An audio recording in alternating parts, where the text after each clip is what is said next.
Talking at Last, where we share ideas to help families tackle major issues. I'm your host, Regina DeMeo, and with me today is Peter Kenny from Merrill Lynch, who's been an investment advisor for over 17 years. Thanks so much for being here. Thank you. My pleasure. I appreciate it. Absolutely. So these are very scary times. Yes. I went to a seminar not that long ago where, I felt like the market was becoming very unstable and kind of scary, but it was really interesting to have my feelings validated by actual facts. Right. And, some of the things that this person was pointing out was, just in the last 12 years, there have been quite a few scandals. The Enron collapse, Lehman Brothers going under, Madoff, and that was only, 2008. It's just one thing after another. And I'm kind of just wondering how you're coping with all of these things. Well, great question. And certainly from a historical perspective, there has been certainly a number of different challenges throughout the last 10, 12, 15 years in the market. And arguably, I think the challenges that we've seen over the last 10, 12 years have been far greater than perhaps challenges in the previous 2 or even 3 decades. But at this point in time, it's important to always find clients and work with clients insofar as finding their base, finding their comfort zone, and understanding what their risk is. This market certainly is moving and moving quickly. 2013 is now beyond us, but certainly 25+% rate of return on the markets makes everyone feel good. And sometimes that lowers your appetite and lowers your understanding of what risk is. So perhaps this is a great time to reevaluate things. Makes sense. You and I are talking off air about, it's my experience that a lot of people, between 25 and 35, that's when you graduate, right? And so then you're buying a car, you're buying a house, you're having babies, you're getting married. Lots of expenses, and a lot of people may fall into this mind frame of thinking, well, I'm going to wait until after I get past all these big expenses, and then I'll start saving. Do you see that? Unfortunately, we do see that. And if there's one thing that I could impress upon folks from day one when we sit down and help educate them about what makes good financial sense, start early. Even if it's just $25, $50, $100. Studies have shown the earlier you start, the better you will be prepared.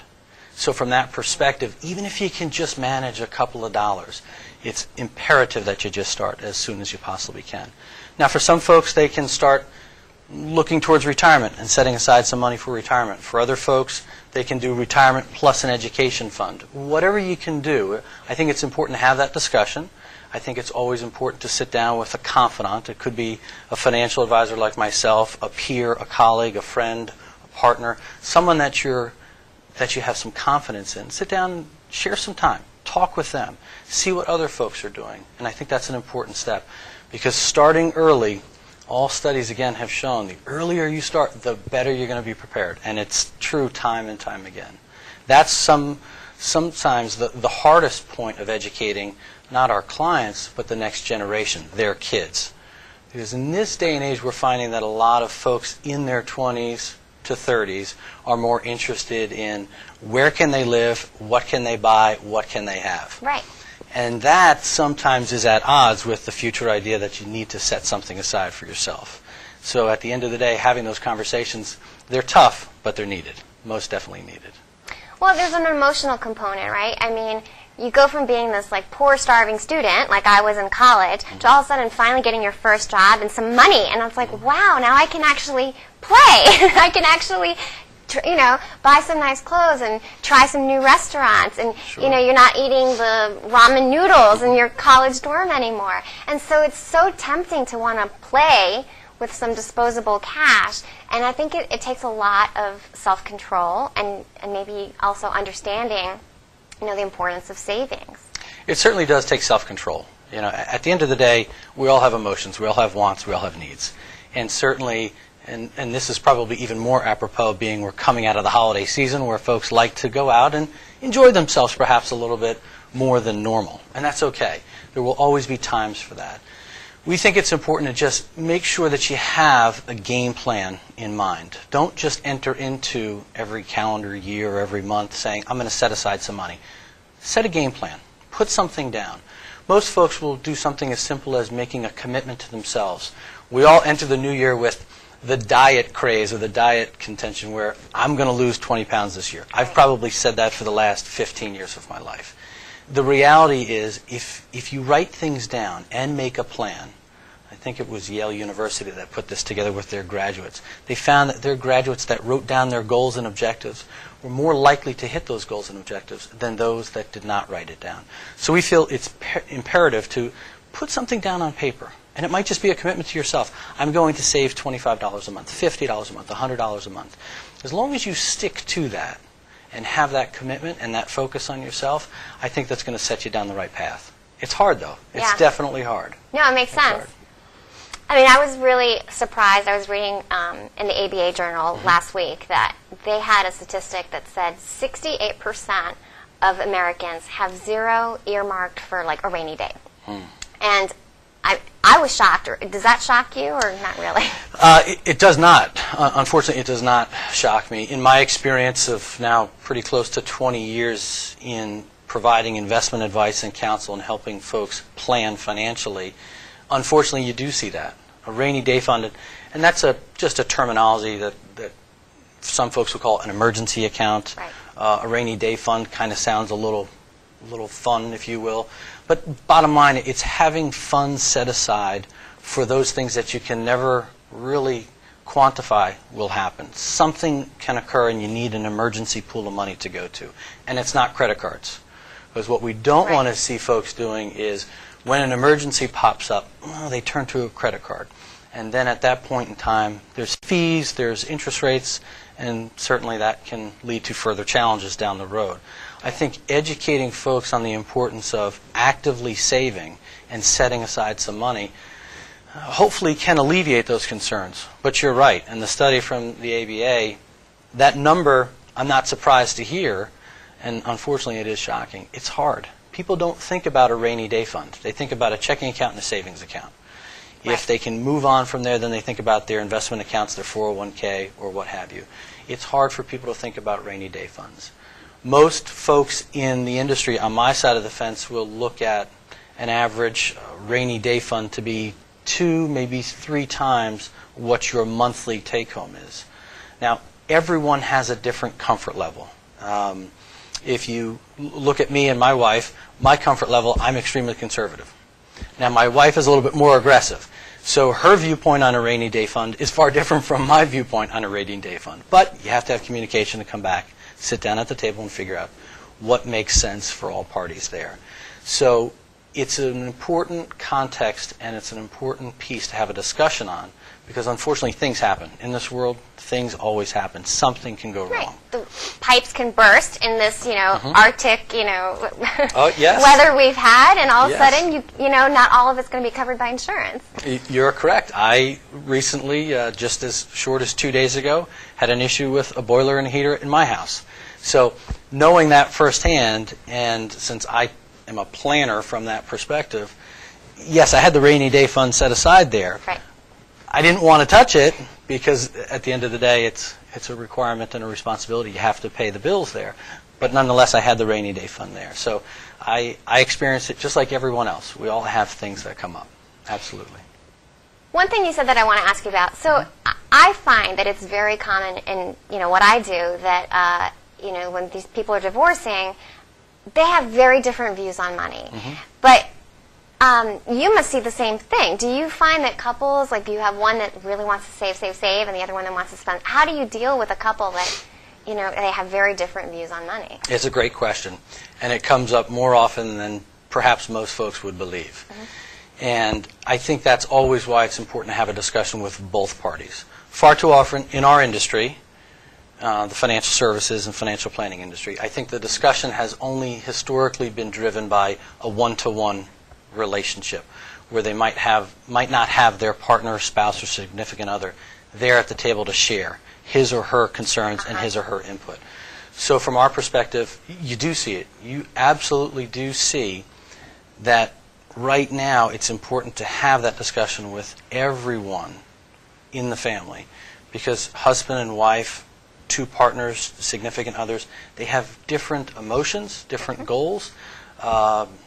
Sometimes folks get nauseous at different times looking at the market. Right. So it's important to have that discussion. But probably 7 out of 10 times we sit down and have that discussion, you will find one item where parties are 180 degrees opposite. So it's not uncommon at all. How do we combat that, or how do we handle that and work with clients there? It's having an open discussion. And a lot of times it's probably much akin to your field, coming down and mediating between the two parties and finding a common ground. I see that. And a lot of times it may just come down to educating the clients as to their viewpoints. We may have one individual in a relationship where he or she wants to be extremely aggressive with the money, and they're much more comfortable being aggressive. And another party might be extremely conservative. Well, there's costs and benefit on both sides. So our responsibility and our role is to help educate folks. When you take excessive risk, you risk those assets depleting pretty quickly. Right. If the market goes down, you can take a significant hit. But by the same token, if you're too conservative, your money might not grow to meet your future goals and expectations that you've laid out before. So oftentimes it's just educating and what we call righting the ship, so to speak. And again, it's very much akin to your field, is finding a common ground for people to come together and agree on. And then we manage towards that expectation. A lot of times folks will manage their money with a given rate of return in mind. And I think that that's okay. I want to get 10%, 20%. My belief, and insofar as myself and my teammates, when we work with clients and we counsel clients, we're looking at planning for a specific objective. What's our end goal in mind? Our end goal in mind is not 20%, 30%, 40%, 10%. Our end goal in mind is something a little bit more tangible. For instance, I have 2 kids. So for education purposes, I'm not saving for their education to earn 10%. I'm saving for a goal in mind because I need to have X amount of money planned for their education needs as they continue to grow. So I think it's more important for clients to look not at the rate of return that they want, but look at what their goal and objective is. And unfortunately for folks on my side, the conversation has not yet gotten there, as much as it should. It's much more focused on what kind of rate of return, how can we get that rate of return, and I don't think that that's the proper conversation to be having. So when we bring it back down towards a goal, even if we have 2 clients a football field apart in their desires or their comfort levels, when we bring it back towards a goal, that's when we find the 2 parties coming together and finding that mediation point and agreeing on what the investment path will be. Makes sense. And you also talk to people about the need for insurance, right? I mean, I didn't quite put that together right away, but it's important to have insurance for, you know, a sudden death or a sudden illness. Insurance is very important. You cannot underestimate the importance of insurance. Whether it's a sudden illness and there's care needs, long-term care needs or other planning needs, or heaven forbid someone passes away. Ordinarily what occurs is folks tend to have insurance that might meet a specific need of $100,000, $200,000. But when you look at the needs for insurance, let's take life insurance as an example. Again, I'll pick on myself. I have 2 kids, married, a house. So the way I look at insurance is I have specific goals and objectives. Heaven forbid if something happens to me, I need to make sure that there's money set aside for education, that there's money set aside to cover the mortgage, and that there's money set aside to cover what I would call their welfare, health care, well-being, so that they can live. Food, lights, all the things we kind of take for granted. Right. Most oftentimes when we have discussions with clients, they just have a dollar amount in mind. Well, $500,000, that should take care of everything. The reality is when you find, especially in this area, in Washington, D.C. area, $500,000 can go pretty quickly. Yeah. Especially if that person who passed away was the financial earner in the house.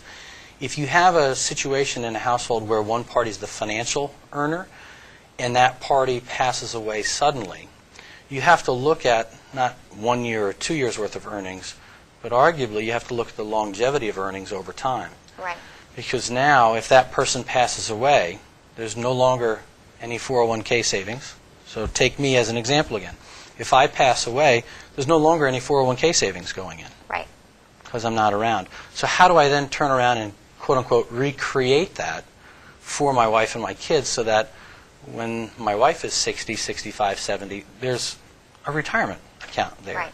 So planning is so vital and so important, especially when you talk about insurance, is to help folks identify not just a dollar amount, but let's identify specific things we need to take care of and cover that you normally do every day while you're living. Heaven forbid if you pass, we have to make sure that those buckets are taken care of. Right. Very challenging indeed. Yeah, I mean, the best way someone expressed it for me is like, look, you know, $1 million seems like a lot for me to take out in life insurance. But they're like, your son is little, and he's expecting you to be like a hardcore earner for at least the next 20 years. Yeah. And I was like, oh. So like, he was basically saying, I don't think $1 million is even enough, right? And I was like, wow. Like, I had to just see it in a different way. You know, unfortunately, sometimes it's that type of planning that hits people right between the eyes. Yeah. And it's a topic, frankly, no one wants to talk about. No. I mean, I've been doing this for so long that it's easy for me to pick on myself as the example in a situation. But the reality is no one ever wants to think about that. Right. And heaven forbid something happens to me, I have to look at it and say, okay, for my daughter, wedding funds, education funds, college funds. For my son, after-school funds, education funds. And that's just for my kids. Right. And they're young. So at the end of the day, if I only have enough insurance to cover that, well, how does my wife and the kids stay in the home, right, put food on the table, pay for the lights, the cell phones, the heating, the cooling, all those sort of necessary things we take for granted day in and day out. But all of that stuff adds up. And it's not inexpensive. If you think about cost of living, it's not going down. No. Cost of living is going up. So 20 years in the future, I'm in my 40s, so 20 years in the future, I hope and should still be working. Right. That's my expectation. But if something happens to me today, I have to look out 20 years and say, do I have enough insurance to cover all of those things that I would be covering if I were still alive and working? Right. If I'm removed from the equation, hope not, if I'm removed from the equation, I got to make sure that I at least cover those or take care of those buckets, if you will. And tough discussion to have. And unfortunately, I think we find some folks a little too underinsured rather than overinsured. So we're going to take a short break, and then we will be right back.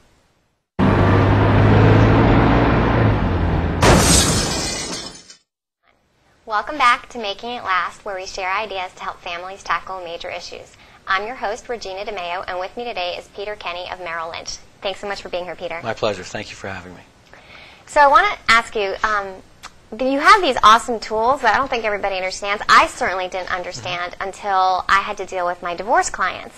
And you know, a lot of times they want to make sure if they're getting alimony, is that enough to maintain my lifestyle? If I'm getting you know, certain number of assets, whether it's $1 million or $2 million, you know, is that going to be enough in terms of generating dividends for me in a safe investment, that I'll be okay if I live to be 80? And I mean, I don't have answers to those. I didn't even think you could answer those questions, but actually you can. Yes, you can. And I think you hit the nail on the head. More often than not, what you find when parties divorce, the focus turns towards the monetary side of the equation. Is it $500,000, $1 million, $2 million? And for whatever reason, people derive comfort from knowing what the number is, 500, $1 million, $2 million, rather than understanding the context of the number. And here's what I mean. We have tools and we have resources to help identify and really lay out for clients, okay, if your divorce settlement is $1 million, how long is it going to last? Right. Number one. Number two, how long can you adequately expect to receive income from that? And number three, how much income? So there's a couple of moving parts when we sit down and share time with clients that are going through that type of tumultuous item in their life. But the reality is folks tend to have their attention on the number, $500,000, $1 million, $2 million, because it sounds good, it feels good, and it's something that people all understand. We all know what $500,000 is, $1 million, $2 million. Right. But the reality is now we have to turn around and understand, okay, how long is it going to last? How much is it going to pay me? And is it really going to stick around? I may need it if I'm, say, 40-year-old individual going through a divorce and I have a $1 million settlement from the divorce. How much is that going to pay me each and every year? At what rate of return? And it depends on whether you have an income that you're using and you're not tapping into that. Right. Because I have some clients that, like, that's it. That's all they have, and they're not generating income. So that's a whole different equation for you. A whole different equation. You have to look at all the different factors and facets that come into an individual's financial life, especially at that time when the divorce lands on the table, so to speak. So many moving parts, and arguably the emotional side is really going to take the highest level of attention. Right. And from that perspective, when someone has $1 million or $2 million or $500,000, whatever that number is, it's our responsibility to help them plan it out, understand how much can we get, how long is it going to stick around for, and what's the likelihood I'll still get a monthly paycheck from that. Because no one wants to get a financial settlement as a result of a divorce and have it go down to zero. Right. That's the worst thing that can happen. So our responsibility when we sit down and share time with clients is help them identify how best to invest it, how best to keep the principal intact, and how long or what is the likelihood that that money is going to stick around and continue to pay you. If you have other income sources or other avenues, certainly that adds to the equation and it adds to the pot and certainly can make folks a little bit more comfortable. But at the end of the day, it all comes down to planning. Let's put it down on paper and figure that out. We have tools and resources at Merrill Lynch that will help us identify where someone is today and where they'll be 5, 10, 15, 20, 25 years out. We'll look at rates of return. We can do cash flow analysis. So all of that comes together to help us make real good, solid financial and economic decisions for a client. Because at that point in time, no one wants to go through that. That's the reality. Right. Nobody, and you know it better than anyone. No one wants to go through that. In your line of work, you see that day in and day out, week in, week out, and that can tear people apart. No one wants to go through and have to take that next step of figuring out, okay, what should I do with the money? Because I need it to last. I have kids. I have other responsibilities. I need that to last. I need a roof over my head. I need bills paid. How do I get that part done? So our tools and resources at the firm help us lay that out for a client. And then we sit down and we review that every single year to make sure, are we on track? Do we need to change anything? What's changed in your life? Are there different needs or responsibilities that you have? Have other areas of your life changed that we need to turn around and address? So that way we can stay on top of a client's changing financial situation. Because no two clients are ever the same. Right. Although we all may go through same and or similar circumstances, divorce, let's say, every divorce really is different because it's an individual. And they feel it, the emotional side, the financial side, all of that impacts each and every one of us to a different extent. So we have to sit down and take that time and take that care with clients. Is this a good time for people to do an analysis? Because like you were saying when we were on break that, last year was a good year. But that's right. That's going to throw some of your investments kind of out of whack in terms of how you've proportioned them. Yes, without question, especially after a year like 2013, and 2012 was pretty good too. When you have two good market years back to back, most folks tend to have the viewpoint of, I'll just let it ride. And that might be a bad phrase, but I'll just let it ride. What we encourage our clients to go through and do right now is to sit down and readdress, understand where your assets are. Because at the end of the day, we want to make sure that your investments are aligned with your goals. And again, since we're believers in focusing on an objective rather than a specific rate of return, 10, 20, or 30, we're better at coaching our clients to help them understand, here's a specific goal, education, retirement, 2 examples. So when we look at a client's portfolio over the last 2 years, an individual 2 years ago may have had an allocation of what we call 60-40. 60% towards growth, 40% towards income. Yet the market has moved up so well that their balance today on paper, without them making any change, solely based on the market, may actually look more like 70-30 or 75-25. So more often than not, folks, when they feel good, it's much like being in Vegas. When you feel good, you just let it ride. You keep the money on the table. Where our approach is right now, take time, sit down, readdress, and understand. Because more often than not, what you might find after 2 good years in the market, if you had a specific goal in mind of educating, let's say, for me, educating my 2 kids, now that the market has performed so well, I may not need to have as much risk in my investments in order to still attain that goal. So I might be able to throttle down or reduce my risk so that it reduces my anxiety. I don't have nauseous feelings when the markets go through gyrations. Right. So it's important to have that proper planning. That's one of the things insofar as our belief of preaching and sitting down and sharing that time. Because if your goal has changed, okay, that's a different thing. If my goal of educating my kids is the same today as it was 2 years ago, and it is, and the accounts have performed better than I thought, they have, then I should be throttling down my risk level because I don't need to have that much risk out there. No one really looks at their asset allocation in an up market. When the market's going up, everyone feels good. Right. It's going to be that point in time when the market decides to go down. Maybe it's a 2% drop, a 5% drop, dare I say a 10% drop or even greater. That's when people start to recognize, wait, I had too much risk out there. I like to use the analogy of my toes over the edge of the high dive. I'm not a good swimmer. My kids will tell you that. I'm great at cannonballs. That's about the only thing. But if I'm on the high dive and I have my toes over the edge of the high dive, at my size and my weight, I'm going to tip in. So I need to always make sure that I'm not on the edge of the diving board. As much as I may like returns and getting good returns, right, I always have to make sure that I throttle back my risk because my temperament, my comfort level is to not be aggressive. So I use that analogy with folks. Don't get your toes on the edge of the high dive because at some point in time you may tip in, and that's when problems arise. So we do think right now is a great time period to readdress, assess, and if you need to change your asset allocation, you should certainly look at doing so. Do you also talk to people about estate planning? Because I'm thinking about how, circumstances change. And one moment you're married, next minute you're not, right? So now maybe you want to get that person off of your will. Without question. Without question. We have seen on a number of occasions, and this is quite interesting, where folks have gone through a divorce, yet they never changed their beneficiary designations. We have had a couple of instances where we have identified for clients, oh, by the way, are you aware your previous spouse is still listed as a beneficiary? Now, that sets off a lot of alarm bells for the individual client at that time.